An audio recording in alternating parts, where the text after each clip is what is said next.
May 2025. The Sukukular Forest in Shopian district of South Kashmir. The jungle was so dense that even sunlight could barely reach the ground. But behind that silence, something huge was hidden. For the past several days, posters of turf terrorists had been pasted on the walls of South Kashmir.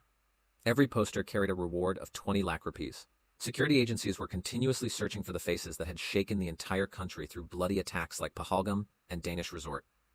Then one night, in the darkness, a man reached the Rashtriya Rifles camp. "Sir, the information is confirmed. There has been some movement in the dense forests of Keller in Shopian. Some people carrying heavy weapons have been spotted there." That single piece of information was enough. Within minutes, the army, KRPF, Rashtriya Rifles, and Jammu and Kashmir police swung into action. The entire forest was surrounded from all sides. At exactly 8:00 in the morning, the operation began. Soldiers were slowly advancing deeper into the jungle. Suddenly, the silence was shattered by the sound of gunfire. The terrorists had realized that escape was now impossible. Hidden behind a massive tree, one terrorist was speaking to his Pakistani handler for the last time, and in the next few minutes, the Keller forest was about to be filled with bullets, gunpowder, and screams. This was not just an operation. It was justice for the innocent people whose lives had been stolen by terrorists. This was the mission of the Indian security forces that broke the backbone of TRF. This was Operation Keller. 8 April 2024. The Harpura area on Mughal Road in Shopian district of Kashmir. In this area stands a very famous and beautiful resort called Danish Resort. This is a place where people from faraway cities come to spend peaceful moments away from the crowd. It was around 8:35 at night. In the resort's dining area, some tourists were peacefully having dinner. Among them was 45-year-old Dilranjan Singh from Delhi. By profession, he was a driver and had brought 2 foreign guests to show them the valleys of Kashmir. Sitting with him at the table were 2 tourists from Germany, Ali Arman and Silly Reber. Everything looked completely normal. People were laughing, talking, and enjoying Kashmiri hospitality. Then, from the dense darkness outside the resort, 2 terrorists silently moved forward. "Tonight, kill these targets in such a way that any outsider thinks 1,000 times before coming here." They entered the resort, and without any warning started firing indiscriminately at unarmed and innocent tourists. Nobody understood where to run. People started hiding here and there to save their lives. Amidst this horrific firing, Delhi driver Dilranjan Singh became the target of bullets. He was critically injured and collapsed on the ground.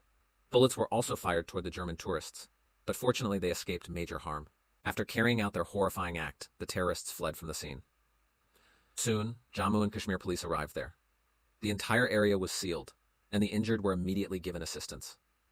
The mastermind behind this bloody attack at the resort was not an ordinary criminal. His name was Shahid Kute.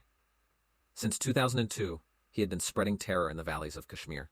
In March 2023, he gained a major position within Lashkar and became a Category A terrorist. Haris Nasir, a resident of Pulwama, was also involved in this attack.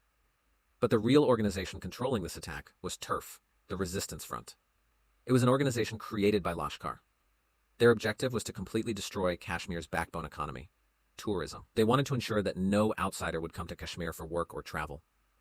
Their plan was to create so much fear in people's hearts that they would tremble at the very mention of Kashmir. The attack on Danish Resort was the first step of this terrifying conspiracy. April 2024, a boy from the Banduna area of Shopian came under the radar of security agencies. His name was Adnan Shafi Dar. He was a college student. From the outside, he looked like a simple boy. But the seed of terror had already been planted inside him. He was in contact with Shahid Kute. When the Special Operations Group of the security forces got this information, their team reached Adnan's house. He was detained for questioning for 5 days. Agencies strongly suspected that he had some role in the bloodshed at Danish Resort. But during interrogation, he never removed the mask of innocence. He behaved as if he knew nothing. "We know what you are doing, Adnan. You still have time. Tell the truth. Otherwise, your life will be destroyed." Adnan remained silent. There was neither fear nor regret on his face. Because of legal limitations and lack of solid evidence, the security forces had to release him. At that time, they had no idea that this very boy would become a major threat in the future. 18 May 2024. Only 1 month had passed since the Danish Resort attack. The Harpura area of Shopian was shaken once again. This time, the target was not an outsider tourist. This time, the target was a son of Kashmir itself. His name was Ajaz Ahmad. He was the former Sarpanch of Harpura and a BJP worker. Shahid Kute fired bullets at Ijaz Ahmad in broad daylight and brutally murdered him. This incident once again spread terror throughout the region. People were frightened. After this, efforts to trap Shahid Kute intensified. October 2024. Meanwhile, that college boy Adnan Shafi Dar, who had been released due to lack of evidence, suddenly disappeared from his home on 18 October. He left the house in the morning and never returned. His family kept searching for him. A few days later, news came that he had fully chosen the path of terrorism. He had become an active member of TRF. The day he entered the world of terror, he committed his first murder. It was his first test. In the cornfields of the Wachi area in Shopian, a poor laborer was quietly collecting corn from the ground. Adnan reached there and mercilessly opened fire on that poor worker. This murder had turned Adnan completely ruthless. He had now become a dangerous killer. These incidents put security forces on high alert. Search operations were intensified.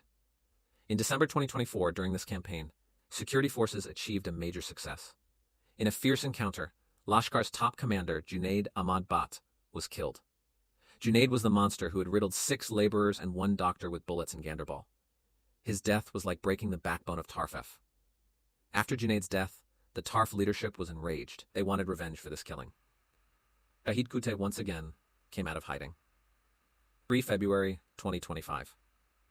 In the Behibach area of Pahalgam, a brave soldier of our territorial army was stationed on duty. Shahid Kute ambushed him from behind like a coward and attacked him. In this sudden assault, that brave son of the nation attained martyrdom. Danish Resort, Sarpanch Ijaz Ahmad, and now this third major murder, Shahid Kute had become a threat that needed to be eliminated as soon as possible. Security forces swore that within the next few months, this terrorist would be wiped out. Shahid Kute had now become India's biggest target. In the month of March, a massive encounter took place in Handwara. This encounter was considered the biggest security operation of 2025. In it, a major Pakistani commander of Lashkar was killed, who had been operating in Kashmir for a long time while managing TRF operations. He used to brainwash young men and push them toward terrorism. The joint operation of the security forces permanently destroyed his evil intentions. Friends, if you also want to learn how to make 2D animation videos like me with the help of AI, then I have created a complete course for you. Right now, there is a limited 50% offer on this course. This offer is only for the first 100 users, so don't delay. Click on the link given in the description and join today itself. 22 April 2025. This is a date that will forever be remembered as a black day in India's history. About 7 kilometers from Pahalgam lies a beautiful place surrounded by mountains and cedar trees called Baisaran Valley. It is called a paradise for tourists. The place is always crowded like a fair. 5 men dressed completely in army uniforms entered the valley. They carried dangerous M4 carbines and AK-47 rifles. At first, people thought they were soldiers. One of them was Hashim Musa, who had once served in the Pakistani army. They surrounded unarmed tourists. A horrifying scene began there. They approached people and asked them about their religion. Those who were not Muslims were lined up and mercilessly shot dead. 28 innocent civilians were brutally killed there. TRF proudly claimed responsibility for this horrific massacre. After this attack, TRF Supreme Commander Sheikh Sajjad Gul, sitting in Rawalpindi, Pakistan, came under the attention of the entire world. This was the same man who once roamed the streets of Kashmir and was now spreading terror from across the border. Anger over the Pahalgam attack spread throughout the country. Everyone demanded justice for the deaths of those innocent people. Indian security agencies made it clear that there would now be no leniency toward terrorism. Authorities began showing a strict stance. By 26 April, the houses of Shahid Kute, Adil Ahmad Dokar, and all the terrorists involved in these attacks had been demolished with bulldozers. Now the time had come to teach a lesson to those handlers sitting across the border who were nurturing these snakes. A major mission was planned. On the historic night of 7 May 2025, India launched a highly secret and dangerous mission. This mission was named Operation Sindoor. This time, the attack was not from the ground but from the skies. Super-destructive cruise missiles like Scalp and Storm Shadow accurately struck and turned Lashkar, Jaish, and Hizbul training camps inside Pakistan into piles of rubble within seconds. Throughout the operation, India ensured that no Pakistani civilian was harmed. Operation Sindoor was India's response that shattered Pakistan's backbone. The cleansing across the border was complete. But hunting the rats hiding within the country, who had fired bullets in Pahalgam and Danish Resort, was still left. Exactly 6 days after Operation Sindoor, on 13 May 2025, India's security forces launched a massive search and destroy mission. It was named Operation Keller. This operation was meant to eliminate the terrorists who were still on the run, Posters of TRF terrorists were pasted at every intersection and every wall in South Kashmir. Rewards of 20 lakh rupees were announced on them. The promise of money did its job. In the darkness of night, a man secretly reached the Rashtriya Rifles camp. What information have you brought? I don't want any false stories. Sir, the information is confirmed. There has been movement in the dense forests of Keller in Shopian. Some people carrying heavy weapons have been seen there. Very good. If your information turns out to be true, the 20 lakhs are yours. The information was confirmed. 3 major Lashkar and TRF terrorists were hiding in the forests. These were not ordinary terrorists. One of them was the man who had provided weapons and shelter to the killers involved in the Pahalgam attack. The second was Shahid Kute, the mastermind of the Danish Resort attack. Along with them was the same college boy, Adnan Shafi Dar, who had now become a dangerous terrorist. As soon as this information was received, the KRF, Indian Army, Rashtriya Rifles, and Jammu and Kashmir Police jointly surrounded the Keller forests from all sides. At exactly 8:00 in the morning, Operation Keller began. The Suku Keller forest was so dense that it felt like nighttime even during the day. Tall trees and thick bushes were enough to hide anyone. Seeing anything there was almost impossible. But our soldiers silently sealed every exit route of the forest. Teams of soldiers cautiously moved forward. Suddenly, a rain of bullets began. The terrorists realized that all escape routes had been blocked. In panic, they started firing indiscriminately. Hidden behind a massive tree, Shahid Kute was speaking to his Pakistani handler through a radio set. Brother, we are surrounded from all sides. The forces have sealed the entire forest. Bullets are raining everywhere. We will not survive. Fight till the last bullet. Do not surrender your weapons. If you retreat, hell awaits you. Take them down with you. But the coordination between the army, KRPF, and police was extraordinary. Without wasting any time, they retaliated. Fierce firing took place from both sides. The security forces advanced fearlessly and fired from extremely close range. After a few horrifying minutes of battle, silence once again spread through the jungle. When the smoke of gunpowder cleared, 3 bodies were lying on the ground. The first was Adnan Shafi Dar, the boy who had abandoned his studies and brutally murdered a poor laborer in Wachi. The second was Shahid Kute, the monster who had stained his hands with the blood of victims from Danish Resort to the BP Sarpanch and the army soldier. And the third was Ahsan ul Haq Sheikh, who had helped the killers of Pahalgam. A huge quantity of AK-47 rifles, dozens of magazines, hand grenades, and wireless sets were recovered from them.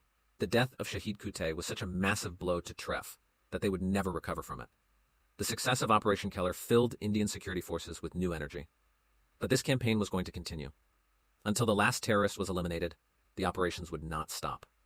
Exactly 2 days later, on 15 May 2025, security forces maintained their momentum and carried out another major operation. It was named Operation Nadir. This time, intelligence agencies had the Nadir trawl area of Pulwama on their radar. The information was confirmed that 3 more terrorists were hiding in the forests of this area.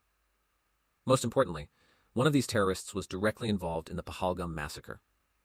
He was one of the 5 killers who had opened fire on unarmed tourists in Baisaran Valley. With the first rays of the morning sun, heavy contingents of security forces surrounded the Nadir trawl area from all sides.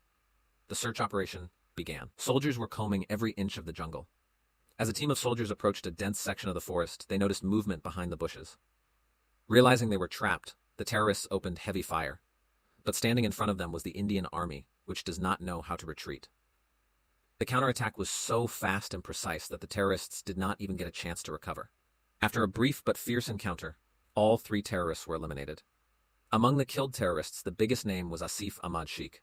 This was the same Asif whose name had surfaced prominently in the Pahalgam attack. Along with him, Amir Nazir Wani and Yawar Ahmad Bhat were also sent to their end. All 3 were linked to the same dreaded Lashkar and TRF network. Through Operation Keller and Operation Nadir, Indian security forces had shaken the entire foundation of TRF. Their commanders and weapons were being systematically destroyed. From the bloody night at Danish Resort to the black day of Pahalgam, every account was being settled. Even today, encounters by security forces continue in the forests of Kashmir. This war against terrorism is not over yet. Friends, if you liked the video, then please give it a like, share it, and subscribe to the channel so that we can keep bringing such videos to you. Until then, Jai Hind.